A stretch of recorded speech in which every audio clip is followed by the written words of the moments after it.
What's going on, everyone? Welcome to NS9 Live, presented by FanDuel. I'm Jim. With me tonight in the land, your favorite place, Tyler Sweeney. How you doing? I hope you guys had a beautiful trip in the beautiful state of Ohio. I know you had a nice little drive. I know Nathan had a nice little drive. Alex had a nice little drive. It just really sucks that we ended up in this shithole of a city. Well, and it was like, if you're not familiar, the wildfires are going on across the border right now, and the wind is carrying the smoke, and we're in like ground zero of like the smokiest smoky place ever. I had to actually drive through downtown Cleveland to get to this Airbnb, and like normally you could see the skyline. It's right there. It's not that far away, and you could just barely see silhouettes of the buildings. It was, I've been to like the smoky places. Mm-hmm. Like I've been out west when there were like wildfires. I've never experienced smoke like this before. Yeah, it's pretty smoky out here, and naturally it's happening in Cleveland, Ohio, the worst city. It just got progressively worse the closer I got to Cleveland. Yeah, it's a dump. What do you expect?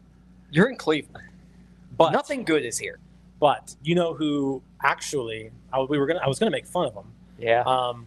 But DiNardo's not here because he missed his flight like a child would, like if a child was going to the airport for the first time ever and didn't understand how things worked, they might miss their flight. That's what DiNardo did today in Jacksonville. So he's not here, but maybe he was smart because that's less time that he's got to spend in this place. We can't let him off the hook that easily, Jim. He told us his flight was delayed 30 minutes. So he arrives at the airport 30 minutes later. Would you do that? No.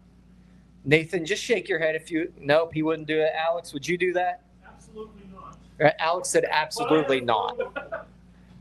Like a child, he couldn't catch his flight.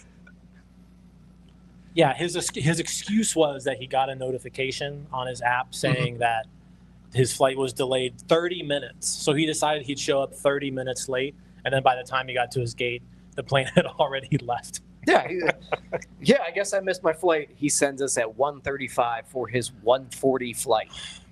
Yeah, that's what happens when you arrive at the airport while your flight is taking off. Yeah, I mean, honestly, I'm not surprised. I'm not surprised. I mean, look at who we're dealing with here. So anyways, it's me and Tyler tonight. We've got Nathan behind the camera right now. We'll bring him on for some stuff. We got Alex Stumpf. He's lurking in the distance over in the corner. So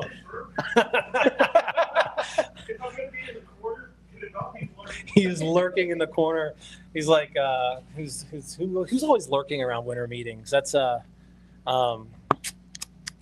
there's a lurker. Yeah, I forget who he is, but he's kind of reminding me of which TV show is it that guy's just hanging over the fence?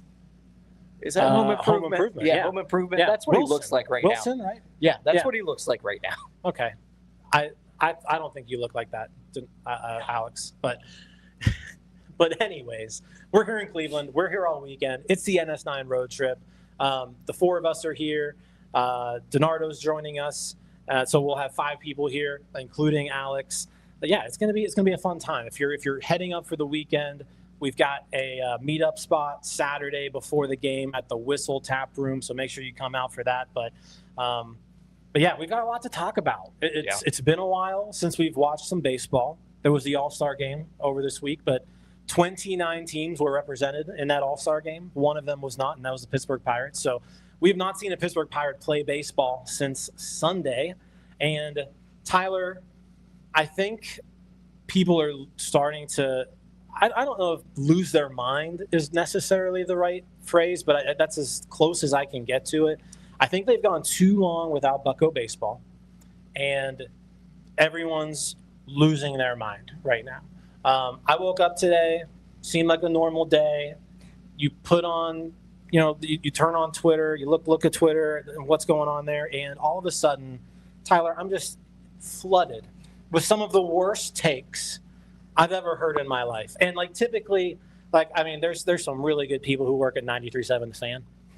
But, like, today, I don't know if it was something in, like, their breakfast. They got, like, temporarily, I don't know. Like, Too much smoke inhalation. Yeah, maybe it's the smoke inhalation. I don't know what it is, but there was some weird stuff coming out of Pittsburgh today from not only the radio, but the fans. So, yeah, we're going to talk about some of the crazy, stupid stuff that happened today. It is trade season. The Pirates do need to make some trades. We all know that. We've got the upcoming series here in Cleveland. But they made a trade today, which we're going to talk about.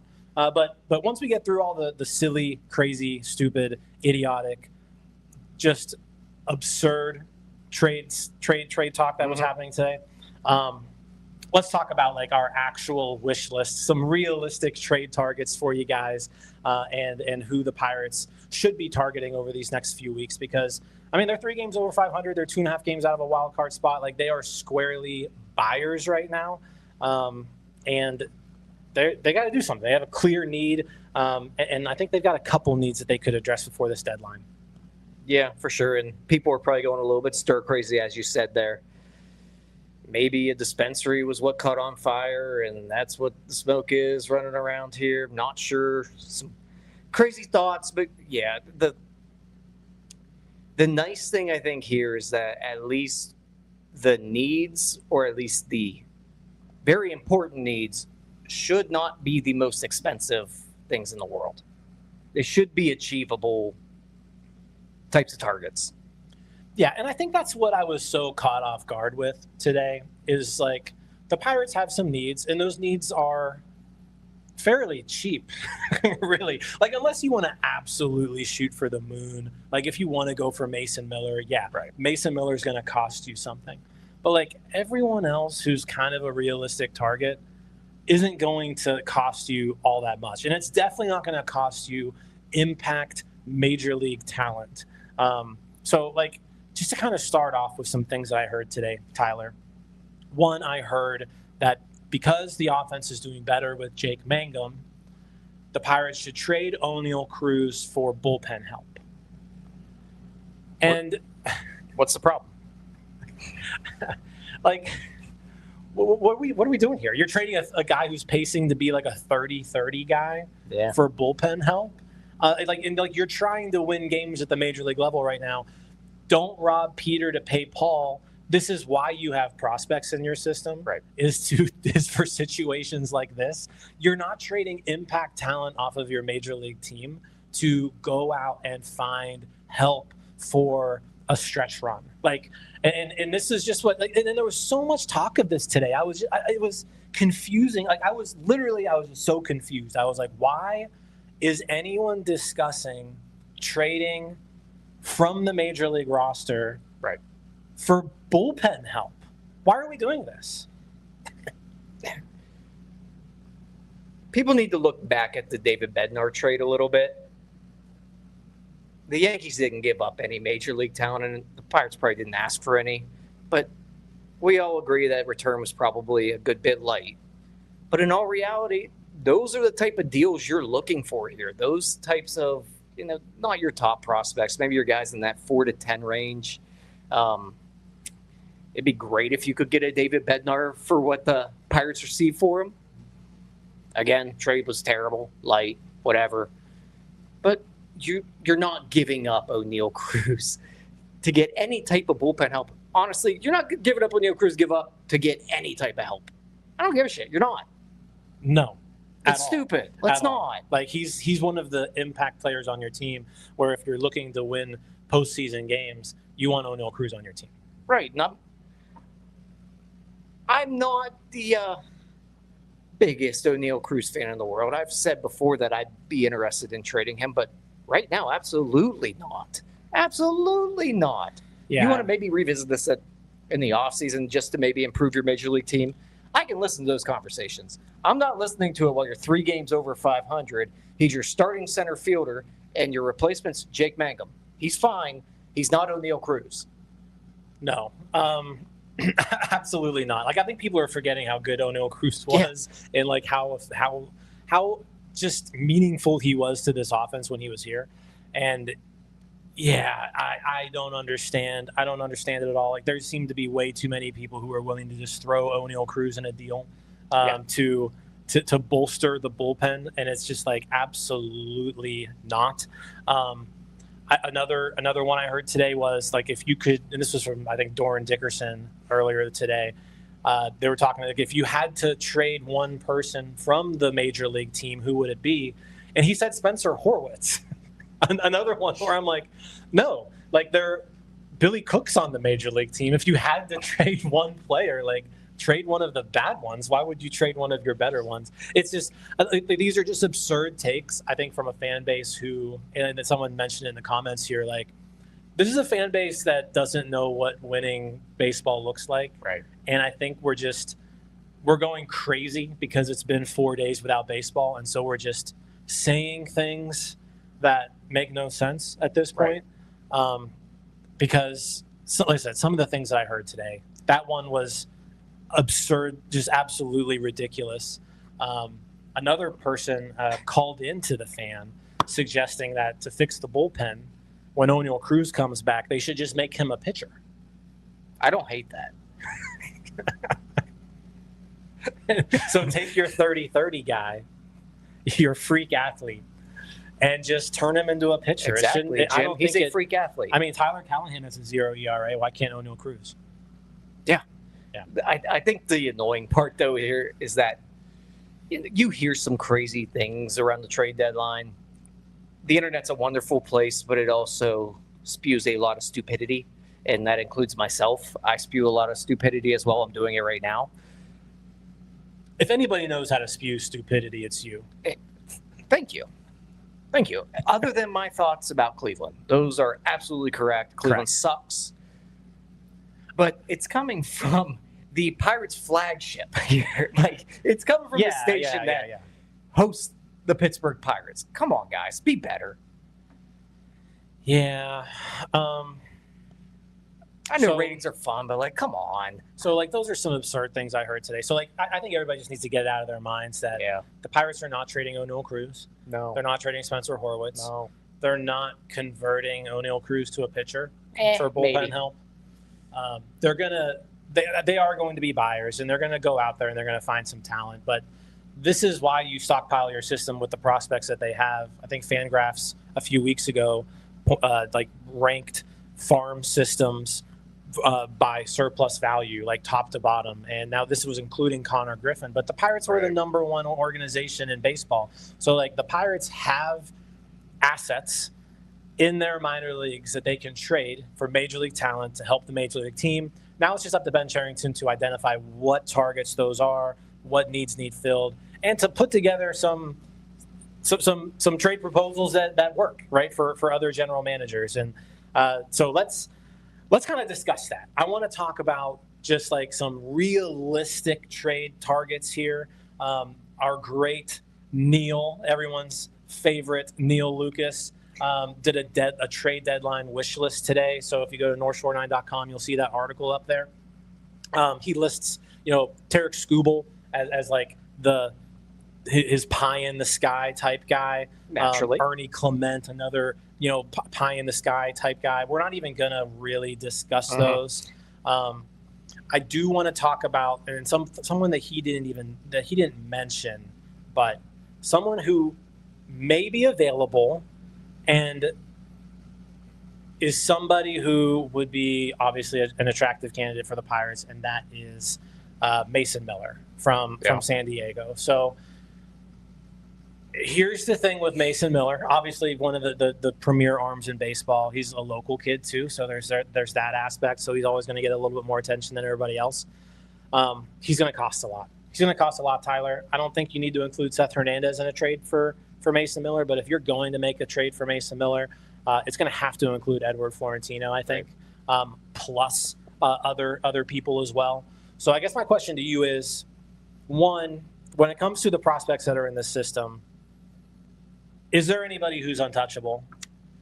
Oh. And two, like, who are you willing to give up for the right person like a Mason Miller?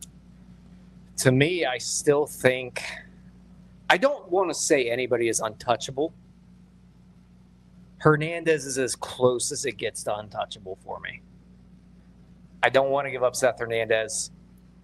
I think Florentino's on the table for the right price, but he's also, I think, close enough to you got to be blown away. Yeah. You have to absolutely be blown away. It's got to be someone with control, someone that's going to help this team long term. Seth is probably a notch above that in that category where it would take you got to blow the wheels off here. Like, it's got to be something that's going to absolutely push this team into the playoffs. Yeah. That's probably my line. Florentino, I could.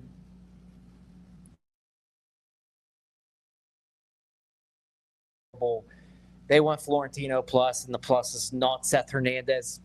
Yeah, I'll do that. That's not happening, though. So I've got Mason Miller's StatCast page pulled up. You can see all the red, obviously. 38 games this year, 25 saves, 39 and 2/3 innings. He's averaging almost 2 strikeouts an inning. His ERA is under 1. So I guess this is my question. Would you include Seth Hernandez in a trade package for Mason Miller? I would not. Okay. Would you include Edward Florentino? Yes. Okay. So just looking at, and this is rough, right? I mean, it's hard to kind of show this, but if you're doing like the baseball trade values website, Mason Miller roughly equates to Edward Florentino, Wyatt Sanford, Johan De Los Santos, and Reynolds Navarro. That's a pretty even trade based on the website, right? Are you doing that? I think I am. Okay. I think I make that deal. Florentino's tough to give up, I think. Mm-hmm. De Los Santos is another one that I think that one could come back to bite you. Like, that one could hurt. Yeah, he's super young. Yeah, but and I get this website is obviously not like it's the best we have. Yeah. But it's obviously not like the most accurate thing. Like, GMs aren't looking at this website stewing over future values. But yeah. But I think I'd love for it to be a touch lighter maybe, but yeah, if that's what it takes, I at the very least have to take a very, very hard look at it, and I think I would say yes to that. Now, granted, I might want a little more than just Mason Miller. I might want something else tossed in there. Yeah. I don't have that off the top of my head of who it would be, but I'd probably want a little bit of a sweetener there out of the Padres. Okay. I'm telling you right now, if the Padres take that package, I'm doing it. Fair. Like that's a lot that you're giving up, but you are getting someone who's basically a minimum 2.5 WAR reliever for the next 2.5 years. Mm-hmm. And immediately makes the game 8 innings long instead of 9 innings long. Like, and he would do a lot for this team. Like, Mason Miller is obviously like that premier elite guy where I'd be even willing to overpay for him a little bit, because of the value I think he could bring to this team specifically. Let me ask you this, because we also know, again, the website's not exactly accurate. So let's assume we have to maybe pay a little bit more than what the website's saying. Let's say it's Florentino, Sanford, De Los Santos, Murph Gray, instead of Reynolds Navarro. So you're taking Navarro out and you're putting Gray in. Murph makes that a little tough just based on the year he's having, but I still think I'd lean yes on that. I think I have to lean yes there. One, mainly because I want to see Murph Gray do it at the AA level. Yeah. And really, that's about it. That's one. Yeah, I'm curious, you guys in the comments. So let's say it's Mason Miller for Florentino, De Los Santos, Johan, Sanford, and Murph Gray. I want to hear your comments in the chat. Nate, yes or no to that deal? Probably yes. Nate says probably yes. Yes. But Nathan says probably yes. Alex Stumpf. Mason Miller for Edward Florentino, Wyatt Sanford, Johan De Los Santos, Pop over here, Al. and Murph Gray. Pop on Actually, over. no. Take me out. I don't know. Murph is my guy. Okay, so Nate's out because of Murph. Nate's out because of Murph. Alex, Florentino for Sanford, No, Mason Miller for Florentino, Sanford, Johan De Los Santos, and Murph Gray. Any word on Ben Cherington's firstborn? Do they need to be included in Ben this Cherington's package? firstborn does not need to be Okay, included. that probably would have been a deal breaker. You guys know Mason Miller's not getting traded, right? I'm just saying. I'm just saying. Welcome to showbiz. Yeah, Alex, I'm we're trying to engage. This is engagement baiting that we're doing here, okay. Alex. Okay. No, I don't make that trade. That's just way too much to give up for a single inning.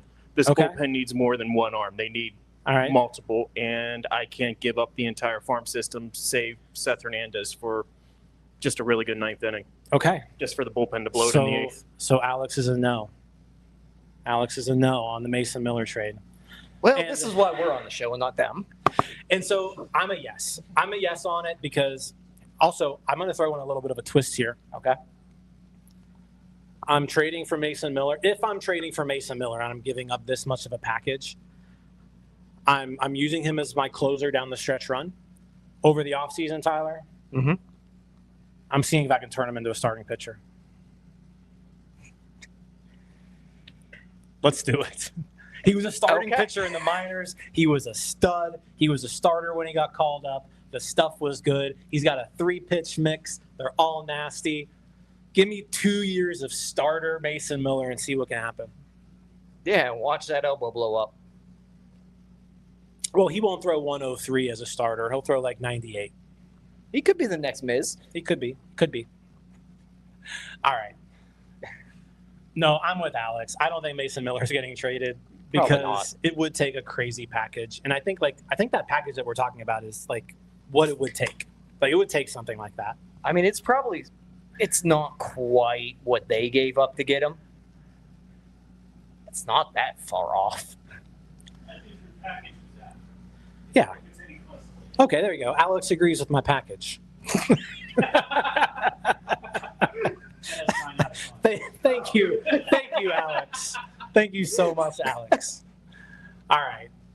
Let's shift to someone who is maybe a little bit more realistic and is my number one trade target, Tyler.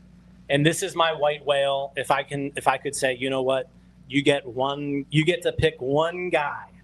You get to pick one guy to add this deadline. And Mason Miller is not an option. It's Luke Weaver from the Mets. And there was a report today, too, that the Mets have essentially made everybody available outside of Juan Soto, Carson Benj, and a couple of younger guys. But Luke Weaver is my guy. He's someone with postseason experience. He's just been a really reliable reliever for a while now. He's pitched in big moments. He's pitched on good teams. He's having a really good season. 2.03 ERA, 0.83 WHIP right now. Just an all-around really good pitcher, and this is my number one target. I would agree with you. I think this is the one that is the most realistic and makes the most impact for this team. And he throws with his right arm. Kind of need that. They don't. You definitely need in that. all reality, Your best reliever is a lefty. Yeah. Right. Their strength in the bullpen, if you want to call it a strength at all, is from the left side. Mhm. Mason Montgomery's starting to come back around a little bit. He had a rough stretch. Soto's still Soto. He's going to be frustrating. He's going to be lights out. But they have nobody that can throw with their right arm. And you get a legit reliever out of that. One more year of control with it. God only knows if there's baseball next year, so who knows? But yeah, I think that is the number one target that they could go after. Yeah. Just to kind of go into like his contract situation too a little bit here. Luke Weaver does have a 2-year deal. So $11 million AAV. So it'd be $11 million this year. You're looking at like $4 million for the rest of the season, but then another $11 million next year as well. I think when it comes to this, like the Mets also don't need to trade him either, because if you're the Mets, you're thinking, okay, well, I suck this year, but I'm going to try to win again next year. So you do kind of have that a little bit of leverage here where like you're not desperate to deal Luke Weaver.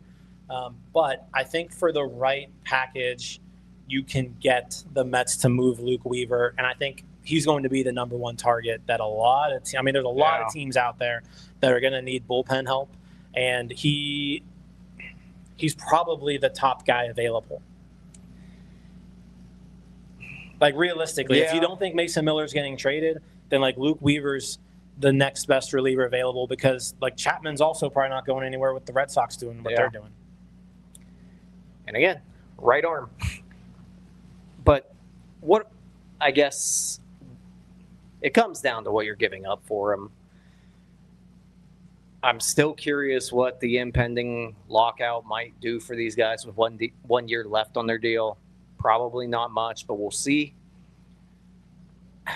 Again, he's not really a regression candidate that I think you're really worried that he comes over and blows up. Mm-hmm. Like, the control's good. He keeps the ball in the zone. The whip's good. It's not like a Gregory Soto that I was so concerned about because he's just kind of erratic.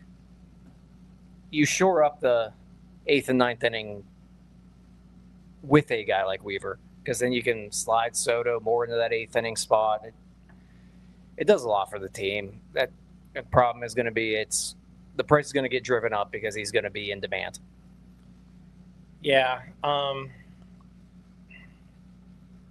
curious on what, like I said, the package would be for Weaver, because again, using that like baseball trade website, he doesn't have a whole lot of value, and I think that's just incorrect. Like if you look at I think with the emergence of Esmeralda Valdez, like it definitely makes someone like the password a little bit more expendable in a trade. I don't think the password gets you Luke Weaver straight up. I think you still need to add to it a little bit. And I will say this, like something that the Pirates system is littered with are like these younger lottery ticket type guys who, they've got tools, but you really have no idea who they're going to be. Yeah. And I think those types of guys can be really valuable in this time of year, right? Because like they have some value because of the ability to do what they can do. And like we talked about him earlier, but like Reynald Navarro, Murphy and I did a Bucks on Deck video of him a couple weeks ago. So if you don't know about Reynald Navarro, be sure to check that out. But basically he's a lefty pitcher at Bradenton. He's 19 years old, and he's just got insane nasty stuff. Command issues right now, but like if you see the stuff, you can dream about this kid. And like I feel like someone like him, and then like his almost equivalent, like a Carlos Mateo type guys like that are people who you don't really like. You're not banking on those guys. Like you're kind of more just dreaming of like what they might be able to become. But those guys can be pieces that you add in trades like this. So I'm wondering if something like a Josinson Garcia and a Reynald Navarro is enticing enough for the Mets to be like, yeah, you know what, we'll do that for Luke Weaver.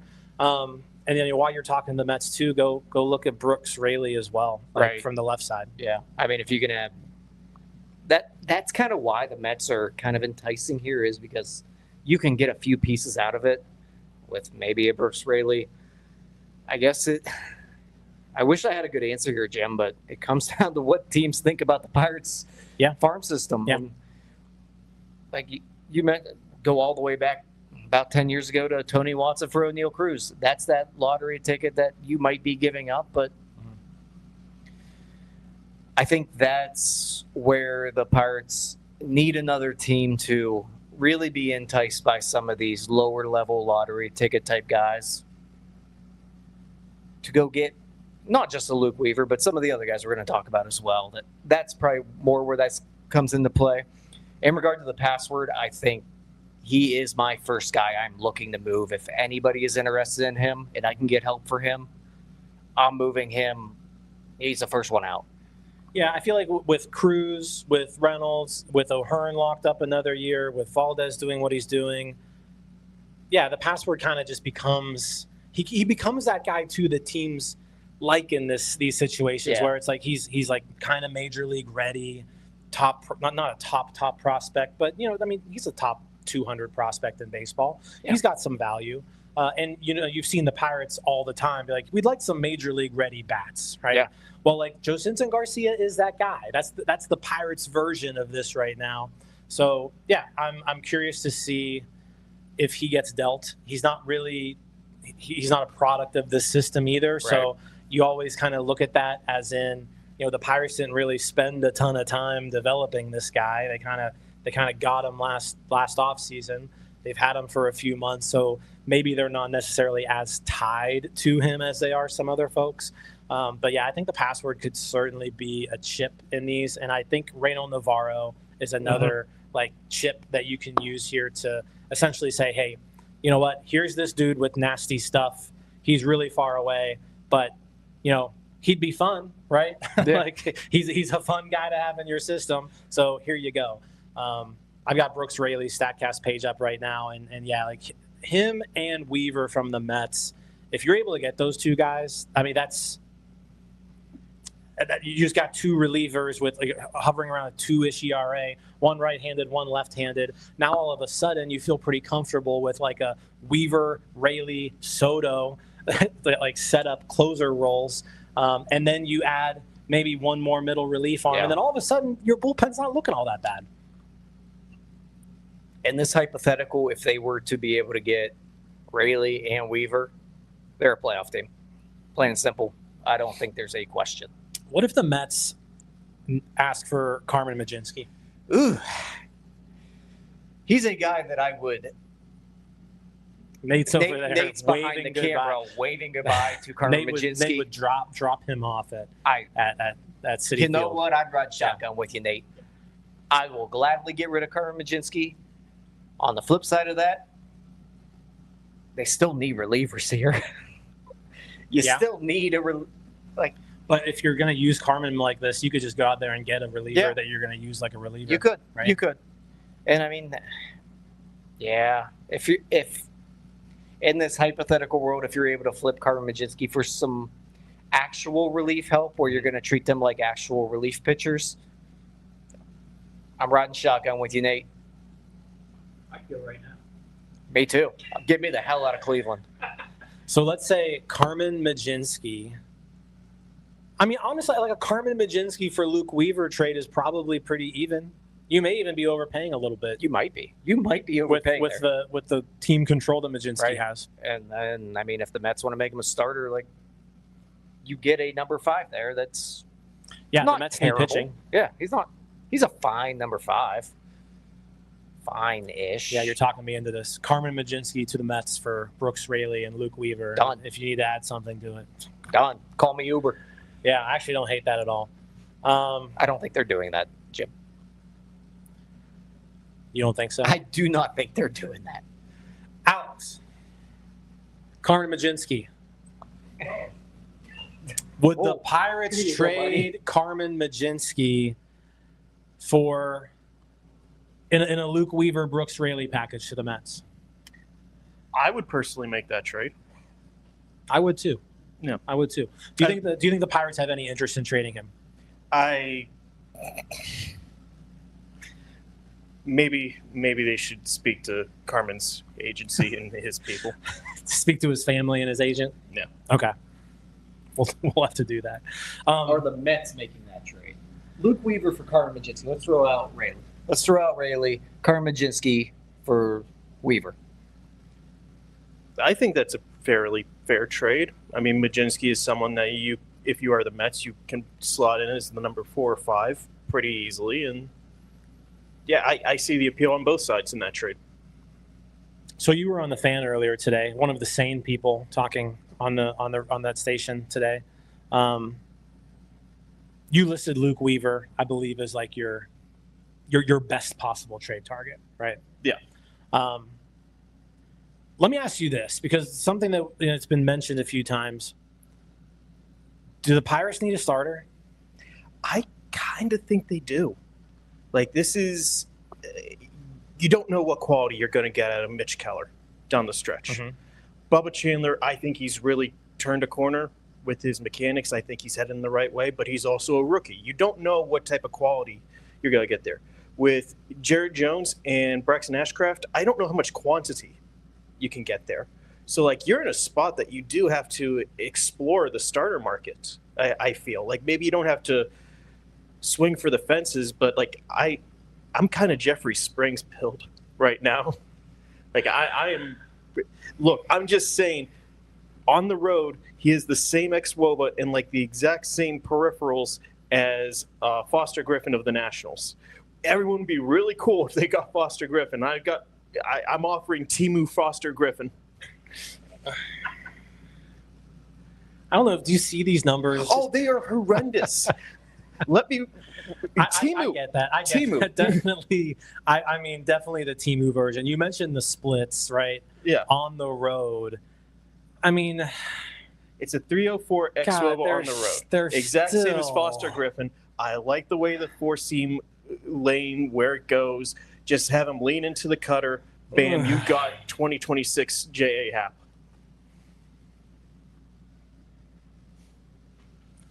That's a wild thing to say. Well, Jeffrey Springs, this guy, yes. J.A. Happ. 2026 J.A. Happ. All right. And if this backfires, I will say that if you got J.A. Happ to throw a pitch in 2026, that would be how he would perform. Okay, that makes sense. Yeah, so I'm with you on like the left-handed starter thing. I think a left-handed starter makes sense. They tend to overperform a little bit at PNC Park. And I also don't necessarily want to go after guys with years of control. I just don't. I don't know. I feel like, especially with the looming lockout, I'm curious how that like next year is valued, because like I don't want to give up somebody for a year and a half of someone and then you really only get them for 2 months. Like, so I'm curious on just how that works out. So that's why the rentals are a little bit more interesting to me. I think for me, I'd be more in line to go with like a Trevor Rogers. Someone who has had like a lot of success, especially over like a short period of time.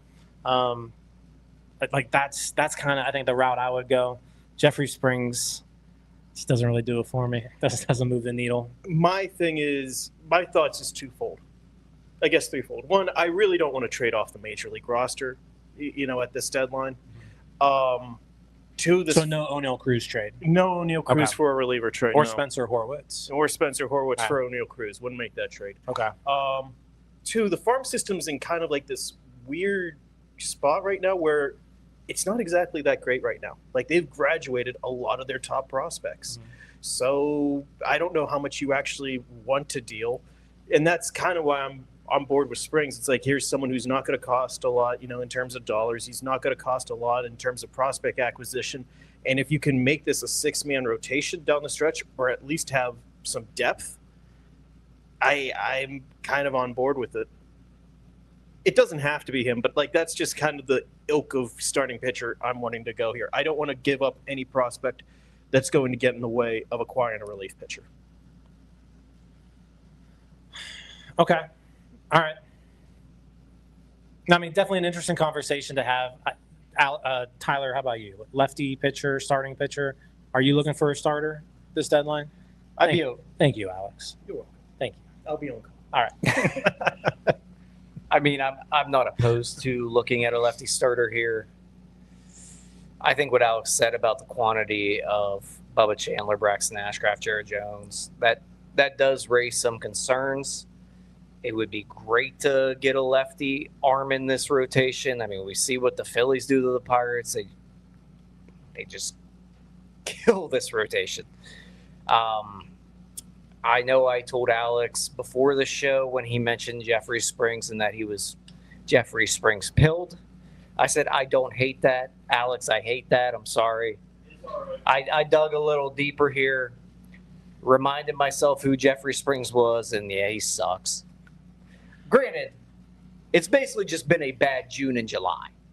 He has like an 11 ERA over the last 2 months. He's basically He had like a 4.85 ERA before he came to Pittsburgh. Jeffrey Springs has like a Yeah. 6.30 ERA. That's adjusted for inflation. Fair. Oh, okay. Yeah. Fair. He is Good point. adjusting for Good point. inflation here. Good point. And I mean, yeah, he has like an 11 ERA since June. He's Mitch Keller in green. I want to go back to the Padres. I want to go back to the Padres. So let's go back to. I'm in agreement here. I want a starting pitcher. I want a left-handed starting pitcher, and I want a rental. That's what I want. I said, go out there and get Trevor Rogers, like something like that. I think that's who my main target would be there. But back to the Padres, and this was something interesting that Neil wrote in his article was, we talked about Luke Weaver being my white whale. Neil's white whale is lefty Adrian Morejon.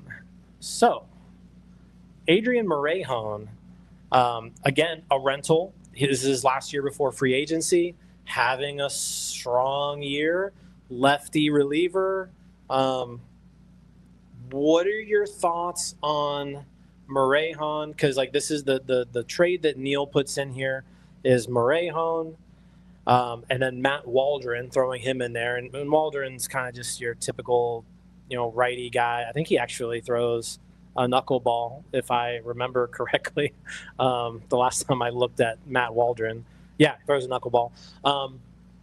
So Waldron and Morejon for Rafael Flores and Tony Blanco Jr.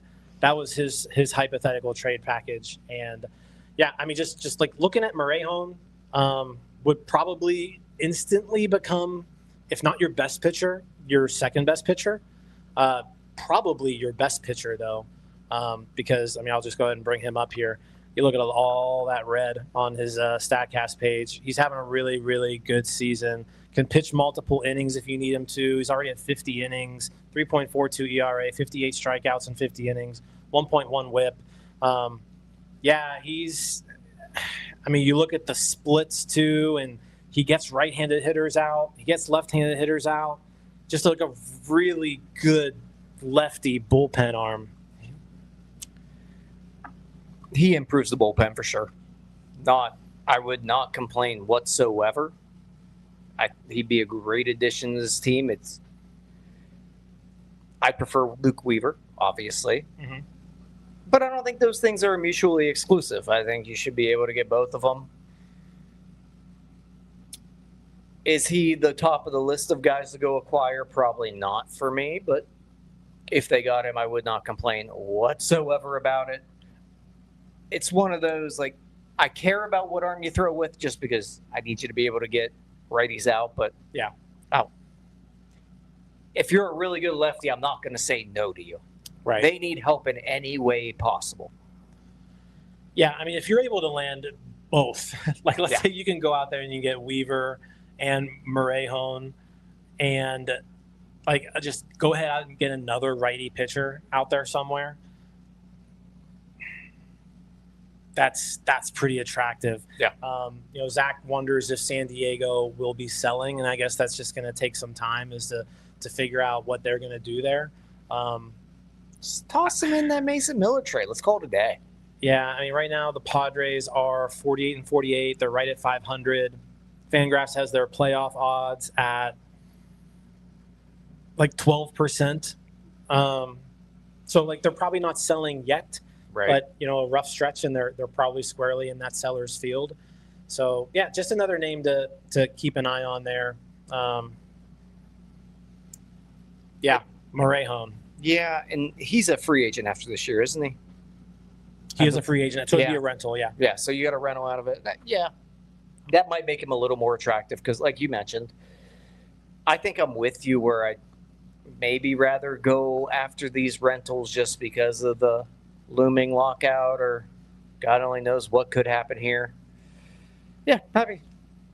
Again, I'm not going to complain if you get a reliever who is good and can get guys out. I will take all of them. Give me all of them. Yeah, I think right now, again, Luke Weaver's my number one guy. Morejon would be my number one lefty if he's available. If not, pivot to Brooks Raley. Yeah. And then go out there and get another righty reliever. And it doesn't even have to, like, that other righty reliever doesn't have to be some shutdown bullpen arm. It just has to be somebody who you can trust, like, to throw out there in the 7th inning of a close game. That's kind of what I'm thinking. Right. And then, yeah, I'm all aboard, like, going out there and getting a left-handed starting pitcher and just, like, quickly looking at some names available. Bailey Falter. Like I said, Trevor Rogers is somebody we mentioned. Chris Bubich would fit this mold, but he's injured right now, so like he kind of goes out of the equation. I don't know who else you would throw in here. I love every time I look over at Jim here, I peek to the right, and it's just Alex peeking at the snack table there. You got some good snacks. You did get some good snacks. I did go grocery shopping, and every time I look over here to my right, I see Alex just kind of wandering over and just peeking at those nerd clusters. So I'm looking over here. You got the Nerds clusters. You got some Sour Patch Kids. We got some Chips Ahoy, Oreos. You just got some like wavy, like original potato chips. And then it looks like there's another bag of chips over there. I can't tell some what it is. goldfish in there. Okay, goldfish. I Goldfish got are always another bag strong. of chips. I don't remember which ones I got. Okay. I think I got salt and vinegar. Yeah, I think you Kettle did. Like, chips. honestly, you got here way before me, and I was like, go to the store, pick up the essentials, and you got beer, energy drinks, chips, cookies, and candy. And water. And water. That's true. You got some water, too. Nobody asked me to get water. I got water. You got water. That was probably a good call. Adult move. So, yeah, overall, I think we're going to have a pretty good weekend. We need this smoke to move out of the way. Yeah. We need a good series this weekend against Cleveland.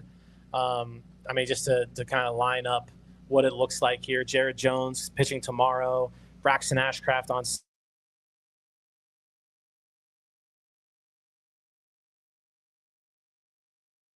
So, yeah, it's, again, in Cleveland. We're here. I haven't been to a game at, what do they call this place now? Progressive Field? Progressive Park? Progressive Field. Field, I think. Yeah. I haven't been to a game here in probably a decade.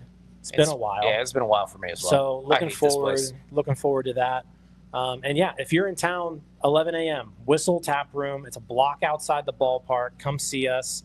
We're going to be hanging out there all before the game on Saturday. We'll be at the game Friday. We'll be at the game Saturday. We'll be at the game Sunday. So if you're coming to any of the games, say hi if you see us anywhere.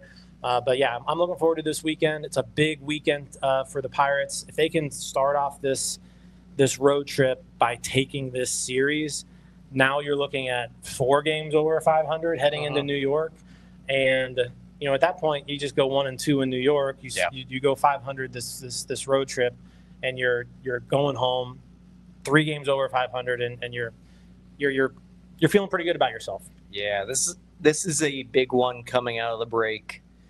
They ended on such a high note that I think the fan base we've kind of pepped up a little bit. It's been a little bit of a drag over the last couple months, just kind of stuck in that middle ground around 500.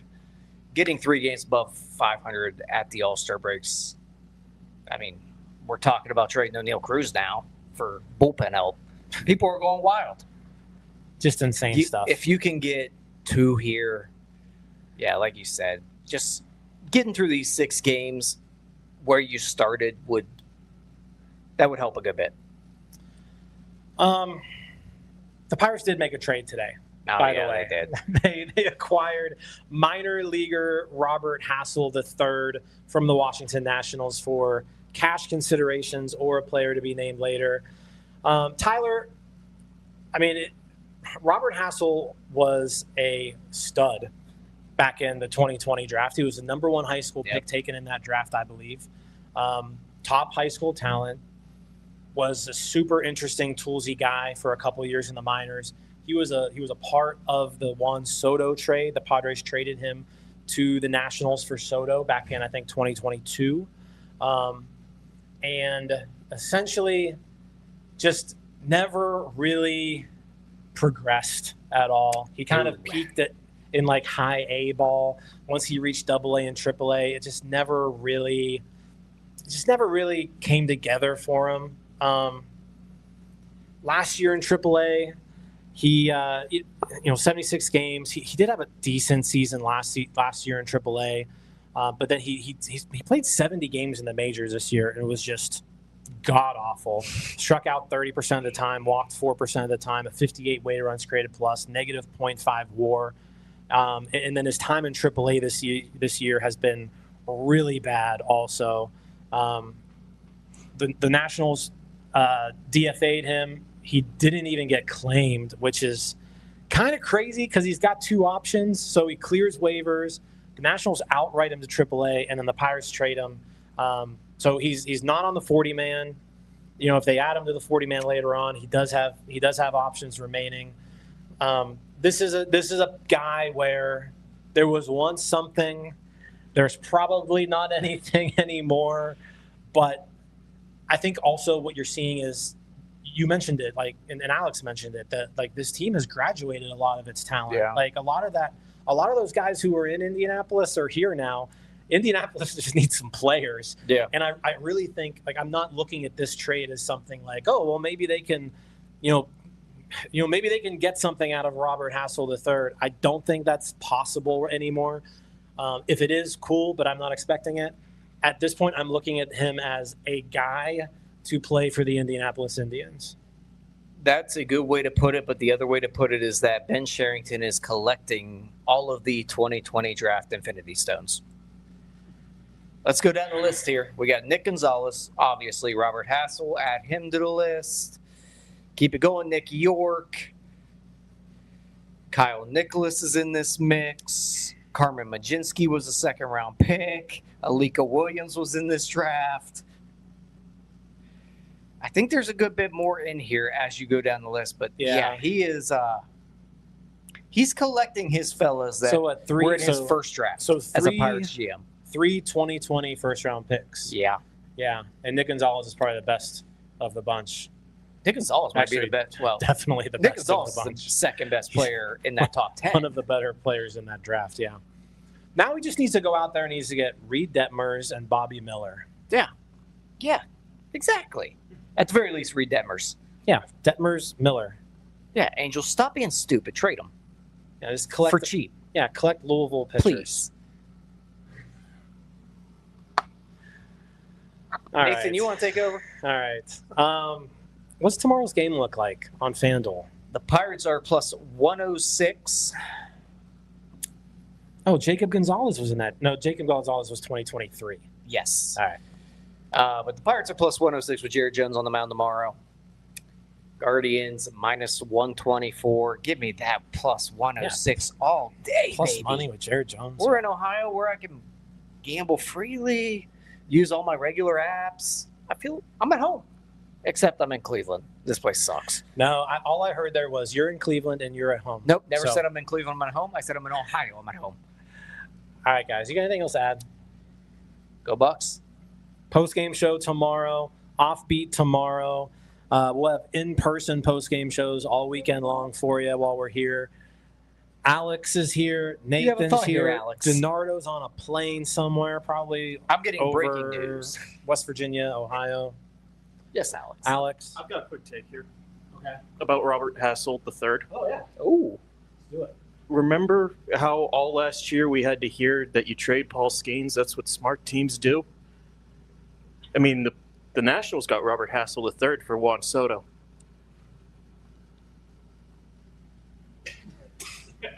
There you go. If we trade Paul Skeens, we could get a Robert Hassell Hassell III type guy. It's Yeah. what smart teams do. It is what smart teams do. If you look at the Nationals right now, they actually are having a decent year. And 2 of the guys they Yeah, traded I mean, Soto for are contributing. They But are like tied but- with the Pirates for the most runs in but- baseball. I get your point. Yeah, trading Skeens would be quite dumb. Quite dumb. It's what smart teams do. Do smart teams trade Oneil Cruz? For bullpen help. Bullpen help. For Yeah. bullpen help. There we go. You heard it here first. All right. Well, I think I'm ready to go. Yeah. Appreciate all you guys watching. Like the video if you haven't yet. We got like subscribe. 20 minutes left before DiNardo gets here, so let's enjoy him. Yeah. Hopefully he's delayed. Yeah, I hope so. Yeah. Hopefully DiNardo doesn't get here until tomorrow morning.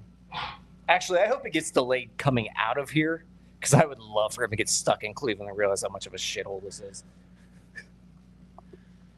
Yeah. Hopefully when we wake up tomorrow, the smoke has cleared. I don't think that's going to happen, but that would be great because it's really, really smoky. It's very, very smoky. Yeah. Dan, we got to deal with the whole explosive diarrhea thing while we're here. Yeah. Thank God I don't eat vegetables. Smokiness and explosive diarrhea. That's what we're fighting. That's what we're No fighting produce. today. That's why you got all packaged candy. Exactly. You're welcome. Toilets will be thankful. All right, everybody. This was NS9 Live. I'm Jim. That was Tyler. Thank you to Nate and to Alex. We're going to have a really fun weekend, so just stay attached to our socials. We'll have stories for you. We'll have tweets for you. We'll have posts for you. And again, if you're here, say hi. It's going to be a fun time. If you're not here, it's 2 hours. Just come up here and come to a game this weekend. It's an easy trip. It's Cleveland. All right, guys. We'll see you later. Let's go, Bucks. Peace out, Girl Scouts.